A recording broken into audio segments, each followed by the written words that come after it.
18 minutes now before the hour. At a time when some say real movie stars are scarce, Faye Dunaway is the real thing. From Bonnie and Clyde to Network, which won her an Oscar, Faye Dunaway has made a career of creating some women that just stick in your mind. Now in the movie, based on John Grisham's bestseller, The Chamber, she plays the tormented daughter of a white supremacist who is sentenced to death for murdering 2 children. And Faye Dunaway is joining us this morning. Good to have you here. Hello, Johnny. In that clip that we just saw, I was looking up at the monitor, that's with Chris O'Donnell, yeah. but Gene Hackman yes. is also in this movie. Yeah. Yeah. And I suspect, I was trying to find if you had worked with him since no. Bonnie and Clyde. We said we'll probably work together in another 30 years or so, you know. Well, was it 30 years? I don't know. Maybe it was 20. Or maybe 10. We'll leave it, whatever. Whatever it was, you know, it was a great moment for both of us, that movie. That must feel like old home week. But, you know, Gene is just one of those actors that is my cup of tea. You know, he's like an ultimate craftsman. You know, Warren used to say about his performance in Bonnie and Clyde, Warren Beatty, yeah, that it was the most authentic performance in the movie. I mean, he just is so there and so real, and he's beautiful in this movie, very restrained. You were from the South. Yeah. I never would have thought that. I mean, I never quite can play. You have, you don't have an accent, but your voice, I can never place it. I have no sense. No, of well, it. we can't have an accent, see, as actresses. Right. We have to have this thing called standard American speech. But it's interesting that you never would have thought of me being from the South, because Bonnie was the last role I played that closely hit that kind of life of mine. Right. You know? And that was 70 years ago. Oh, no, I'm sorry. Oh, he's cruel. No. He got up on the wrong side of the bed this morning. No. But did it strike a chord doing this? Because this is Southern justice is probably an unfair phrase. But yeah. No, but Grisham can do no wrong, you know. I mean, he does write these characters, and Chris O'Donnell is lovely as the young lawyer who come in and they try to right wrongs. And in this case, the young man is trying to find out who he is by connecting with a racist grandfather on death row.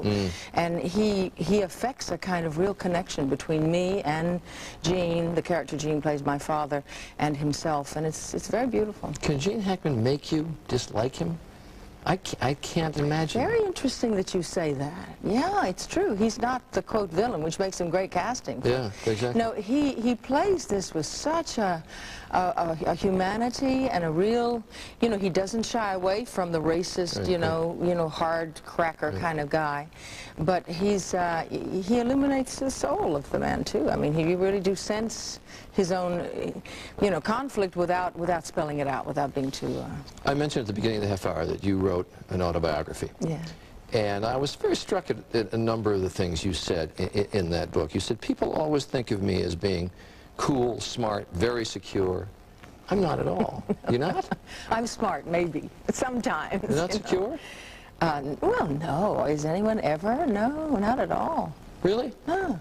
Well, when you, let me take a difficult incident for you in the past, the Sunset Boulevard incident, when you had some contretemps with the producer of that, and he gave you a hard time. You slapped back. Somebody who's not secure, it seems to me, would have retired, stepped back, stepped away from it. Well, you hit back. I'll have to see what the difference is between being secure. One's never sure of what you do, that what you're doing is the correct thing. You can just use everything that you have and make your best shot, just like any human being, anybody out there, you know. So in terms of being certain that I know what I'm doing is absolutely right, I don't always know that at all. I just do the best I can, like everybody else. And in that incident, which I'm not really allowed to speak about, but you know, all I did there, and I did it because I knew I had to stand up for who I was and for myself and for what I believed about myself. You know, and I knew that if I didn't do that, that was maybe strength, but it was not security necessarily. Goldie Hawn, Bette Midler were both here for First Wives Club. Yeah, it's wonderful, the success in that. And they both said after you reach a certain age, 50, they said, the scripts stop coming in the number that they used to. Does that play on insecurities? I mean, that's just a time. It does. I mean, I'm going to be in master class now in Boston for between 2 and 4 months, depending. You know, playing the Zoe Caldwell role. Playing the Maria Callas role, yeah, which Zoe did originate. She was brilliant in it in California. I saw her. and I'm going to play it in Los Angeles and a few other cities, and I own the film rights to it. Now, that's the sort of thing you have to do.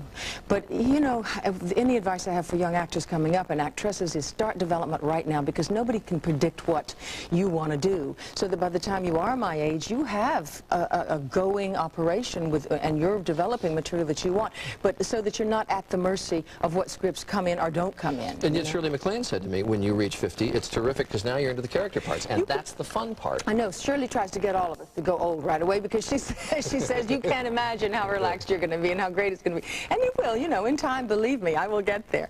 But, you know, and I am what I am. I am the age I am now, and I think that there's a lot of allure in 40 and 50-year-old women. And I think that the First Wives Club proves that, proves there's an audience for it, more importantly, for Hollywood to see. You know what, though? Nonetheless, it's still going to be difficult to get a movie with a woman of 40 as in a lead role. I think, you know, it's a battle that you fight daily, and you just go out and you fight conventional wisdom is what you do. I mean, that's what the people who made that movie fought, because people say, oh, well, no one want to come and see over-the-hill actresses, blah, blah, blah, women. Well, they do. Guess what? They do want to see people fighting. Nothing over the hill about you. You should feel secure. Well, no, I was talking about Goldie. Oh, well, now we got something going.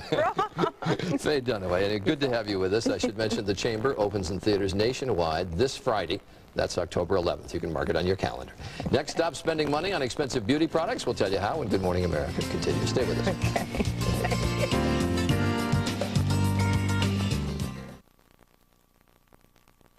At Fantastic Sam's, together we can make great things happen. I want a perm, maybe. Not too tight. A body wave's all you need. We'll talk over what you like and what works. Now tell me, Is this what you had in mind? we'll find the perm that makes you look terrific. Relax. You know what, Ruth? Not only do we have a new floor, but we have a new little entranceway there we're going to have to warn our guests about. Faye, be careful on your way out. There's a little step there that we almost lost Barbara Fight on. Right there. Good. Here's the new underwear for Ohio State. They're giving me this. Are those like the actual size? What a beating I've taken over that game. You know that? I know. Well, Reed, you made such a big thing about it to begin with. You set yourself up. All right. When does it end? When does it end? End of the season. Oscar award-winning actress appeared in more than 40 films, now stars opposite Gene Hackman, Chris O'Donnell in John Grisham's best-selling book turned movie, The Chamber. And here's Faye Dunaway.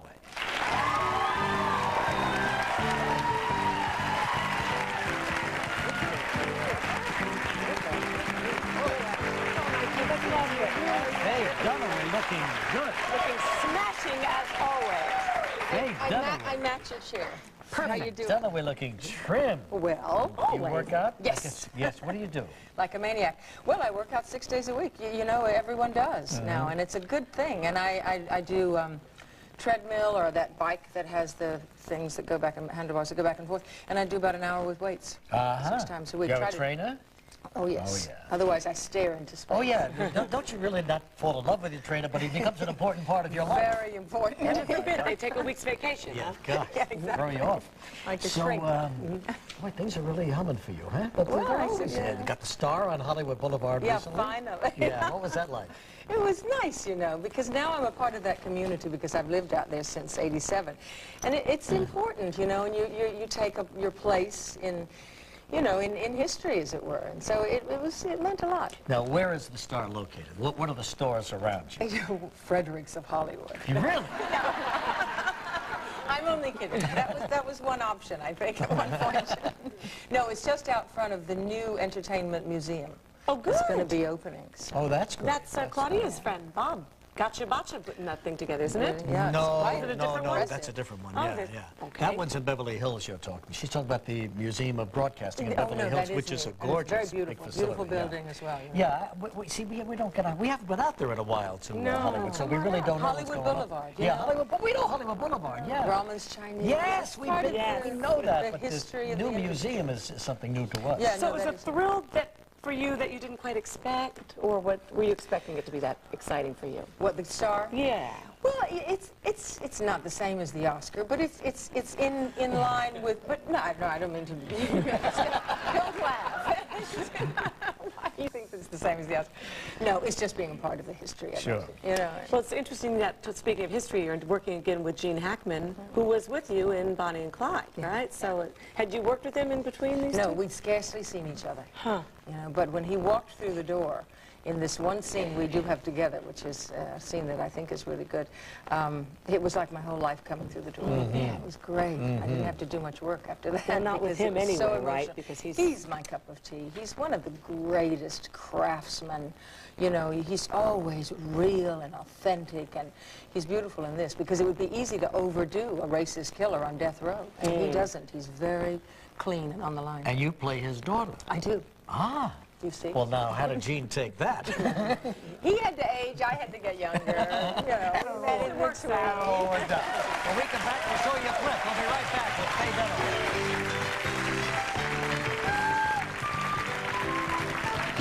Tomorrow on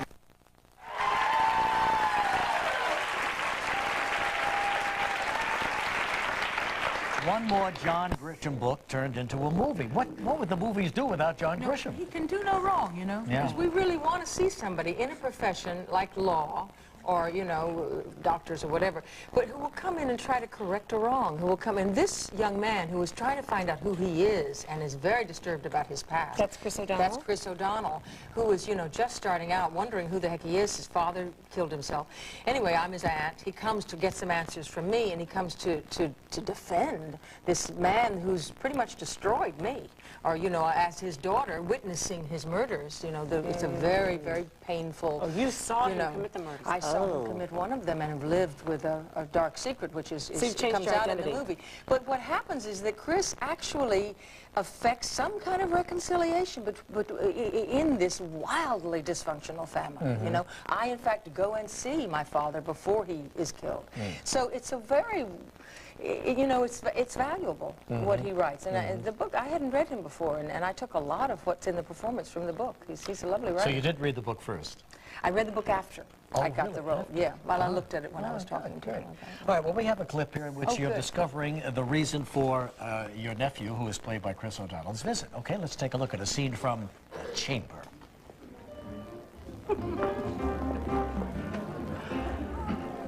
Where's your luggage? Jesse, help Mr. Hall with You his... know, actually, I'm going to stay at a hotel near the courts. I'm going to be up all night working long hours. So.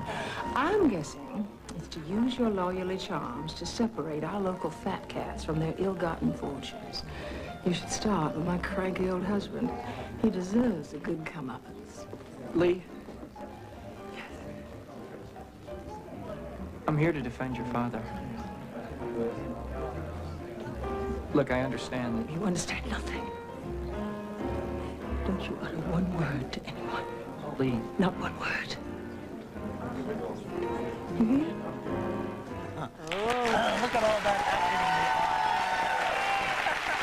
All that acting going on in the eyes. I want to see this. How was it playing one of those Southern belles? I always like to go back to my roots. Make that curly hair and that smile. Exactly, Very exactly. sweet. Well, it's certainly going to be a terrific movie, as all of his movies seem to be. It opens October 11th everywhere in the But country. you're going back to your first love theater, right? October 29th. Yes. I got to say that Masterclass. Listen, National Masterclass, one of the big hits on Broadway, a terrific show. Faye Dunaway goes out on national tour, playing the lead role, of course. Masterclass, look for it in your city. And I have the film rights. We're going to do a film as well after that. But it's an amazing woman, you know, and a Yes. great Maria artist who's Callas. trying to, Maria Callas, trying to pass on what she knows. And the wonderful thing about what McNally has done is that you come away from it with a real understanding of opera and a real, like, love of Yes, you it. do. Yeah, Yes, you do. It's something that isn't that accessible sometimes, Yes. you know, because it's in Italian and how do we know what they're saying. But he's been able to make it more accessible. I You think. really appreciate opera all the more. Yeah, and it's Congratulations on The Chamber and on Masterclass. Okay. Hey, Dunaway, right back with Claudia. You need more and fair in a moment. Thursday at Live from the new film The Long Kiss Goodnight, actor Samuel L. Jackson. On Savannah, Dean will try to build the future he's always dreamed of. I want you to be my wife. dare I say it, I guess family, you know, and a dysfunctional family, but people who manage to stumble their ways towards each other. Well, I tell you, Gene Hackman's in this movie as well, where everyone's talking about the fact you played in Bonnie and Clyde with him back in '67. It is so much fun for the viewer to watch you two who know what you're doing, and I'm wondering, as his scenes are happening, or you're seeing rushes, do you sneak out just to watch him a little bit as well? Well, you know, I watch him every chance I can get. Thank you for putting me in there with him, because to me, I mean, he's one of those actors that is personally my cup of tea. I mean, I love the detail. I love the authenticity of the man. He's just never hits a wrong note, you know. Pacino and Hoffman are like that too, I think. But Gene has just been someone that I've always adored, who's uncompromising. He has integrity, and he is the craft. He knows what he's doing. So it was nice to be, you know, with him and in his company, and the scene we have together is a wonderful little, very isolated, poetic scene where not much is said. First day of shooting. That's movies. This is a tough scene where daughter goes to father, and it's a tough one to watch, what's going on between the two of them. That's unspoken things that are going on between the two of them. All unsaid, all about the history, all about somehow making some kind of amends to each other. And it was a very moving scene, very moving day. We kind of just watched each other all day. Military brat? Yeah. Military brat. My dad was in the Air Force. Your dad was in the Army. Where was your dad stationed? Where'd you live around the world? Gee, Germany was one of the most interesting. Did you win? Berlin, Germany. I always wanted to go to Berlin. We never did. Mannheim and Heidelberg. But, you know, our profession seems to attract Army brats. And I wonder if it's going from role to role or show to show for you. Albino Alligator, Kevin Spacey, another favorite of mine, another Oscar winner. Formidable. Yes, indeed. Formidable man. Tell me about this movie. Kevin just introduced me, and I got a star on the Walk Star of Fame. Just never had time before, and it was really a very moving moment. And he introduced me, and I just, every time I hear him talk, you see him in action, he's very remarkable, so smart, and he knows. I mean, the movie, which he told me about, you know, a year and a half, 2 years ago, and will be opening in November. Miramax is distributing, and he just did a great job with it. It's a hostage movie in a bar. Matt Dillon, Gary Sinise, and one other, Bill Fichtner, is playing the third role. Come in. I'm there, kind of a barmaid, sort of like Barfly, but not a drinker.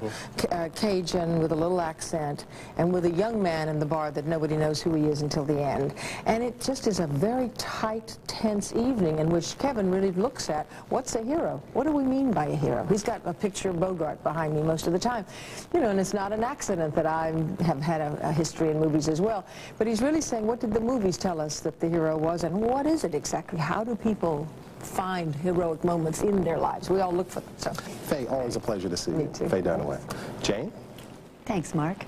It is 15 minutes before the hour. Thinking of... In fact, I was trying to find if you had worked with him since no. Bonnie and Clyde. We said we'll probably work together in another 30 years or so, you know. Well, was it 30 years? I don't know. Maybe it was 20.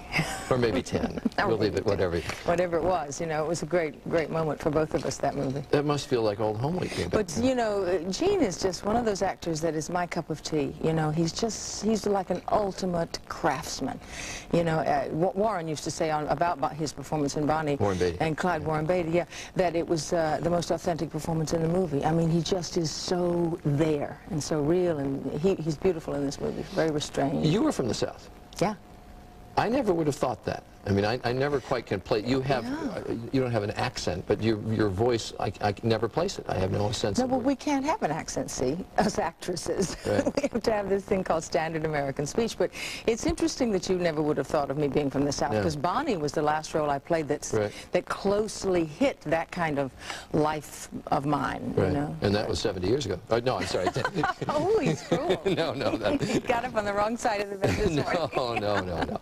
But did it strike a chord doing this? Because this is Southern justice is probably an unfair phrase, but but Grisham can do no wrong, you know, from the racist, you know, hard cracker kind of guy, but he illuminates the soul of the man too. I mean, he really do sense his own, you know, conflict without spelling it out, without being too. I mentioned at the beginning of the half hour that you wrote an autobiography. Yeah. And I was very struck at a number of the things you said in that book. You said, people always think of me as being cool, smart, very secure. I'm not at all. You're not? I'm smart, maybe, sometimes. You're not secure? Well, no. Is anyone ever? No, not at all. Really? No. Well, when you... let me take a difficult incident. Well, I mean, he does write these characters, and Chris O'Donnell is lovely as the young lawyer who come in and they try to right wrongs. And in this case, the young man is trying to find out who he is by connecting with a racist grandfather on death row. And he affects a kind of real connection between me and Gene, the character Gene plays my father, and himself. And it's very beautiful. Can Gene Hackman make you dislike him? I can't imagine. Very interesting that you say that. Yeah, it's true. He's not the, quote, villain, which makes him great casting. Yeah, exactly. No, he plays this with such a humanity and a real, you know, he doesn't shy away from...